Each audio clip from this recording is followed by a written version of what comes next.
Heads of state and government from the Southern African Development Community and their counterparts from the East African Community gathered in Tanzania in search of peace for the strife-torn Eastern Democratic Republic of Congo.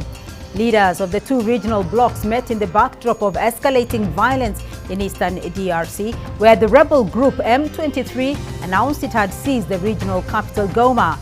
The insurgents and their allies have since pushed into South Kivu, battling the Congolese army, which is backed by SADC forces. A staggering humanitarian crisis is unfolding in the region, with thousands fleeing and many more killed in the fighting.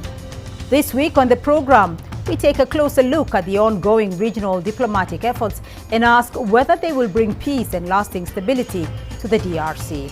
I'm Beatrice Marshall. Welcome to Talk Africa.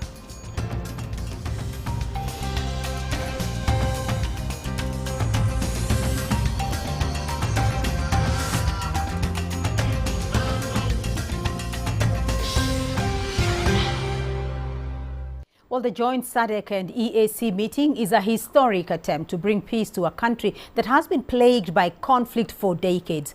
Let's now cross over to my colleague Isaac Lukando. He's in Dar es Salaam in Tanzania. He's been following the summit for us. Isaac, so what have been some of the key areas during the meeting?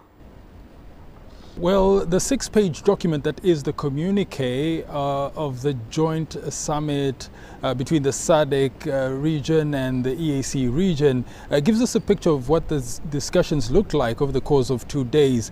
In particular, you see in the concerns that have been listed in the communique that the deaths that have occurred as a result of the insecurity in Eastern Congo is coming up very high on the agenda. Those that have been injured, the humanitarian situation that has ensued there, even the question of attacks on diplomatic missions in the Democratic Republic of Congo also came up. But most importantly, how to have a joint approach in tackling those problems was the center of the discussions over the course of 2 days. So what about this joint approach, and what about the resolutions? Has there been any movement towards a long-term solution to the conflict?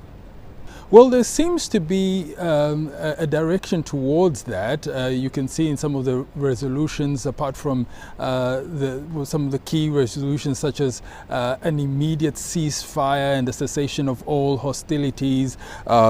You had things like the peaceful resolution of the conflict through the Nairobi and Luanda processes, in which case you see them trying to merge the two processes, and now it will be called the Luanda-Nairobi process. You see them trying to bring in more facilitators from outside the SADC and EAC region, from the rest of Africa in particular, to try to see how they can sort out the problems that have plagued the DRC. They have talked about forming a secretariat that will follow up on the resolutions that have been given, such as bringing the M23 back to the table and talking to them directly in terms of those that are state parties and non-state parties, the military ones and the non-military ones, including M23, back to the table to discuss how to ensure that Eastern DRC is a safe place. So you do see some of these resolutions reflecting a joint effort, and not just a joint effort, but an effort to see the continuation of the sustainability and how best to solve those issues. But most immediate is the cessation of hostilities, and then within 5 days they want the heads of the military chiefs in SADC and the EAC to come together to see how they can remove, for example, foreign forces in the DRC, how they can repatriate those that have been injured from there, evacuate those that have been injured, the bodies of people that have died there and they need to be repatriated back home. All those are going to be discussed within the next 5 days, and then within the next 30 days, ministers within the SADC and EAC region will get together to review some of these actions and what further steps need to be taken to ensure that there is peace and security within the DRC. Isaac Lukando joining us there from Dar es Salaam. Thank you.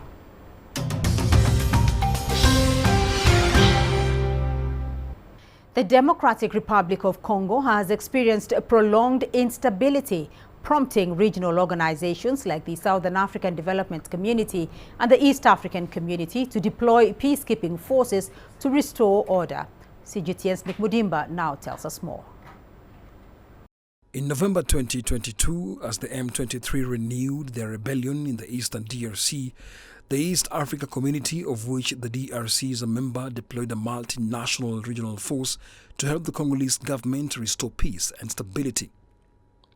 The EAC regional force was mandated to jointly plan and conduct operations with the armed forces of the DRC or the FARDC to defeat armed groups in the Eastern DRC and support FARDC in maintaining law and order. However, Kinshasa decided against renewing its mandate, and the EAC regional force withdrew in late 2023. Replacing it was a force from the Southern African Development Community, again which the DRC is a member. Its mission in the Democratic Republic of Congo, or SAMI DRC, was aimed at supporting the DRC government in combating armed groups threatening peace and security in the eastern regions, including the M23. Troop contributions include South Africa with 2,900 troops, Tanzania with 2,100 troops, and Malawi with 2,100 troops. In November 2024, with Kinshasa support, the SADC decided to extend the mandate of the troops for an additional year, continuing the regional response to what was a worrying situation in the Eastern DRC. In the ongoing escalation, at least 20 peacekeeping troops from SADC mission in the DRC are reported to have lost their lives, with several more injured. Nick Mudimba, CGTN.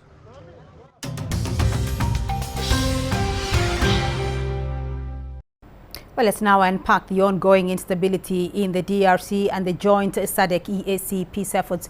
Joining me from Pretoria, Christopher Afoke Isike, Professor of African Politics and International Relations at the University of Pretoria. From Dar es Salaam in Tanzania, Novatus Igosha, Advocate of the High Court of Tanzania and International Affairs Analyst. And with me here in Nairobi, Francis Onditi, Associate Professor of Conflictology and Head of Department School of International Relations and Diplomacy at the Riara University here in Nairobi. Gentlemen, welcome to the program. Let me start off with you, Professor Isike. What are your thoughts on the outcomes of the joint SADC EAC Heads of State Summit, particularly on the measures adopted to de-escalate the crisis? Well, thank you for having me, and good evening to my panelists and to your viewers. Look, it's a good first step. I'm happy with the kind of optimism that was shown by all parties. The fact that the major actors, the president of the DRC, president of Rwanda, and even secondary actors like Burundi and Uganda, although Burundi was represented by the Prime Minister, were in attendance. And I am also happy with the measures that have been put in place, to try and resolve a very complex conflict that highlights the intersection of local grievances, ethnic tensions, resource exploitation, regional rivalries, and the likes. And there is only one way to resolve this, which the summit acknowledged, and that it is going to be through diplomacy. So, and it also requires coordinated effort among the DRC government, the Rwandan government, and other regional actors, as well as the international community. Right. So, Novatus, let me get your take on that. Thank you for having me. My take, I think this is a very pivotal moment, not only for the Democratic Republic of the Congo, but also the entire East African region and, of course, SADC region, because the crisis in the Congo has been ongoing for years, for over 60 years now. And if you could remember the statement given by the East African chairman, Ruto, when he said, among other things, he said the crisis in the DRC, among other things, is caused by a clandestine network of international players. In other words, the conflict is not only a question of African crisis where rebels fight governments, but proxies that are using the DRC resources to fund the wars and, of course, use the people of the Congo as collateral. Now, I do think as far as institutional coordination is concerned, from the East African Secretariat, at the same time SADC Secretariat, they will be able to implement this if both parties are going to put their proposals on the ground. If you remember the resolutions on the East African Treaty, Articles 124 and 125 respectively, and on the other hand, the Treaty of SADC, which calls for joint resolutions when to resolve matters, Article 5 and 2025, they call for both parties to have a joint resolution. So I think if the heads of state today could have one voice and come up with one resolution and coordinated effort, this thing is possibly going to be implemented. Right, let me drop you in, Professor Onditi. Give us a sense of what it means, though, for all the SADC and the EAC heads of state to come together around the dialogue table to discuss peace in Eastern DRC, considering the apparent tensions between some leaders in the region ahead of that summit. I think it is a turning point for East Africa and SADC region when it comes to the conflict in DRC. I say this because of what, the raft of, recommendations that are coming out of Dar es Salaam. You look at them and they look like if they can solidify into implementation plans, they can make a difference. But you could be a bit suspicious because they also look a bit ambivalent, because on one side, for example, they are proposing that M23 should be engaged in some kind of dialogue. But on the other hand, they say they are going to neutralize groups like FDLR and ADF. So what that tells you is that the different countries and actors have taken position. Now, in conflict resolution, taking position can really make the conflict a bit protracted. But looking at the solidarity of the presidents, both from the SADC and from the EAC, there is a lot of optimism, as my colleagues have alluded to. And I believe if there will be concrete plans put in place, some of those recommendations are actually doable. So, Professor Isike, the crisis and peace efforts in Eastern DRC now dates back 3 decades. Give us a sense of what the SADC position, has been. Well, so DRC being in SADC automatically, implicates the region, right? And the SADC has always been interested in fostering peace and peacekeeping and peaceful resolution of the conflict. South Africa, for example, its foreign policy is rooted in dialogue as a way to resolve all conflicts, and that's why it chose to be part of the peacekeeping mission. So this is critical. Well, I think what needs to then happen, in terms of the challenges that have been highlighted, apart from the ambivalence, is the issue of political will, between all the actors, including even SADC actors that have particular interests in this conflict. Novetas, what is the EAC position? Where do you see the two blocs agreeing or differing, if at all, on the latest escalation? I think the two blocs agree that peace is paramount for both blocs, the East African region and at the same time SADC region. And you can remember the East African region considers the the DRC crisis as a regional security threat. But on the other hand, SADC considers that as a larger geopolitical challenge, and they agree to have collaborative efforts to end the conflict. But what I am worried is that the DRC is at this moment having what I call a habeas issue, from the philosophy of Thomas Hobbes, that there is no strong authority to bring together the different militant groups like the Mai Mai, the FDLR, and at the same time the different tribes like the Banyamulenge, Banyarwanda, to come together. So in a situation like this, it's going to be very fluid to implement what has been resolved on the ground. And if you could remember the statement given by the president of Zimbabwe, he said leaders need to be flexible when they are going to resolve this issue. But soon after the joint summit, you can be able to see the statements of other leaders. I cannot name names, but you find the language being very erratic, being very irascible. So reflections like this, I think it's a moment that we in Africa must come together and realize that Africa needs African solutions.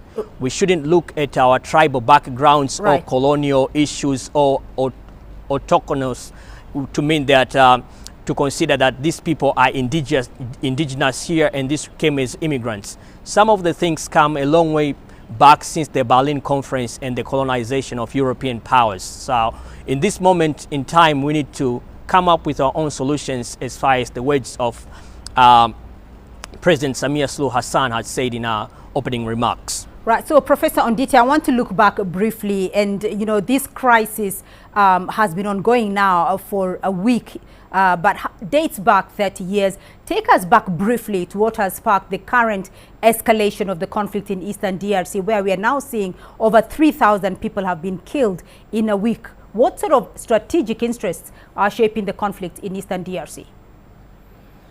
Oh, Eastern DRC is what one could term as an environment, a conflicting environment all through.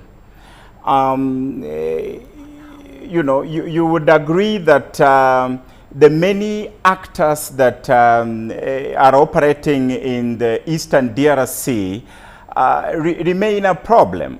And, most of those groups, for example, M23, immediately after Rwanda, got out of the genocide in 1994, they had to cross a number of them to the other side in DRC.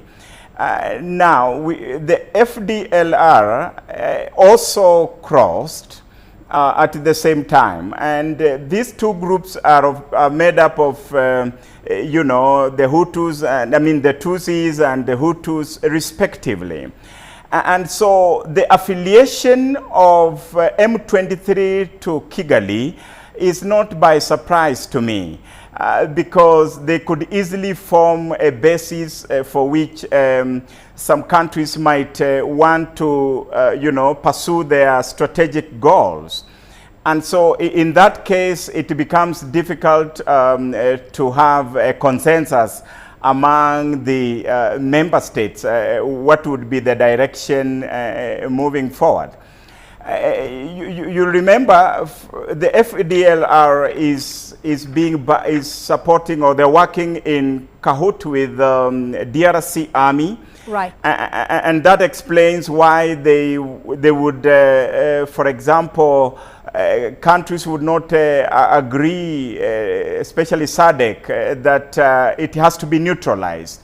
So the recommendation that I see in the resolution, some of them like neutralizing the FDLR, it's going to be a bit challenging because of the affiliation to Kinshasa and then the M23 affiliation to Kigali.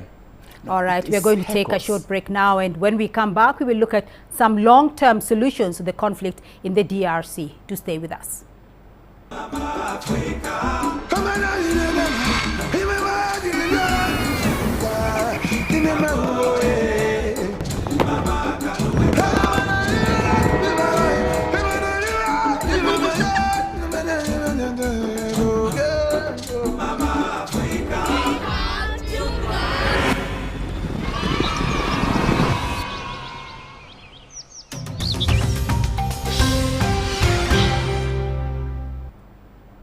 Welcome back to Talk Africa. Still with me are Professor Christopher Afoke Isike, Novetas Igosha, and Professor Francis Onditi. Before the break, we looked at the ongoing diplomatic efforts to find peace in the DRC. Let's now look at some possible immediate impacts of the joint SADC and EAC summit and what the coming days may look like in Eastern DRC.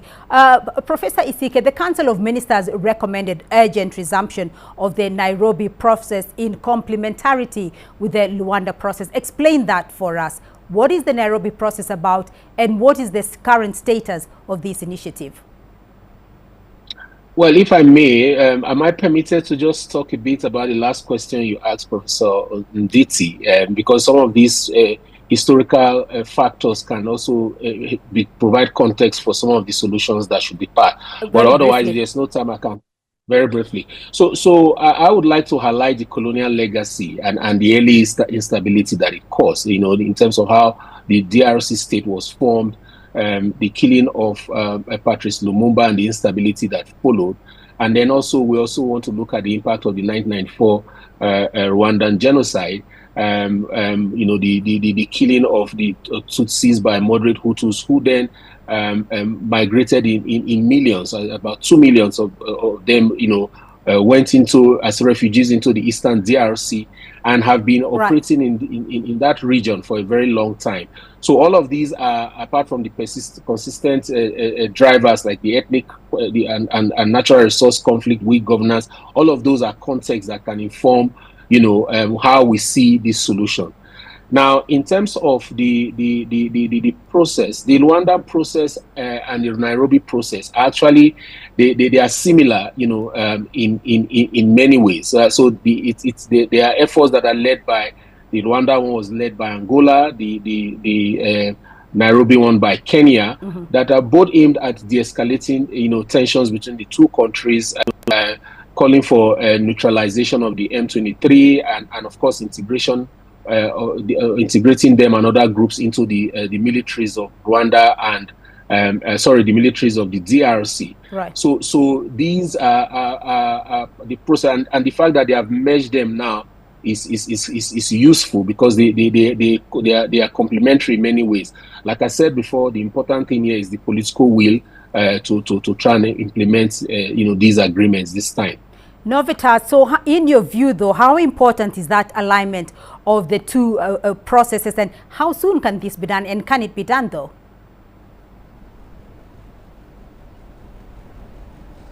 How soon it can be done, it really depends on the factors on the ground. I totally agree with what my colleague, the professor, had said. The situation is basically a colonial issue. You see, for example, Congolese which have Rwandese ancestry, like the Banyamulenge in northern Kivu and Banyarwanda in southern Kivu, they were there since the 19th century. The only challenge that came was how the belligerents had allocated them into different groups and given a cultural outlook that these are superior to the others. So at this point in time, I think we need to get rid of that DRC must come with one resolution in terms of its cultural differences as far as the tribes on the ground. But both sides need to be heard. Rwanda has its own significant reasons why it's supporting the M23. But at the same time, Kinshasa has its own fears why it's challenging the M23. So the only way forward, I think, both need to come on the table and find a watermark or a resolution where they can be able to get rid of these colonial legacies. For me, I do think that it's a question of a historical situation that was brought by the colonialists, though to some extent it's also fueled by external actors, non-state actors, and at the same time state actors. Right. So, Professor Onditi, in your view, what is the one approach that you think could be adopted to achieve a lasting solution in Eastern DRC? I think there is, you know, silver lining in the diversities that my colleagues are talking about, you know, in terms of the kinship, you know, ethnic affiliation, ties that exist across borders. There is obviously a very positive thing to that in terms of communities that cross the border. And so if we look at it from that point of view, we can build a regional mechanism, based on the resolutions that the summit established in Tanzania, so that, for instance, instead of pointing fingers at the different groupings, we actually need to strengthen the coordination of having these groups come on board. And I would be shy in promoting that resolution that looks at just a few groups like M23. The question would be, where are you leaving the FDLR, which is basically affiliated to Kinshasa? All right. Because, and so if you have to get a comprehensive mechanism, you have to make all the actors come on board. And I think we need to build on the existing ethnic and trade ties that exist between, all these regions in the South and in the Eastern Africa. If we do that, I think we can build on the Nairobi and the Luanda peace process to have a lasting solution. Right, so we're going to leave it there, gentlemen. Thank you all very much for your thoughts on that SADC and EAC peace efforts for the Eastern Democratic Republic of Congo. But that's all we have time for on this edition of Talk Africa. A big thank you to our guests, Christopher Afoke Isike, Professor of African Politics and International Relations at the University of Pretoria, Novitas Igosha, Advocate of the High Court of Tanzania, an International Affairs Analyst, and Francis Onditi, Associate Professor in Conflictology and Head of Department, School of International Relations and Diplomacy, Riara University. Remember, you can be a part of this conversation online through our social media handles on Facebook and X. You can also catch the show on our YouTube playlist. To keep the conversation going, and join us again next week for more Talk Africa. For me, Beatrice Marshall, and the team here in Nairobi, until next time, it's goodbye.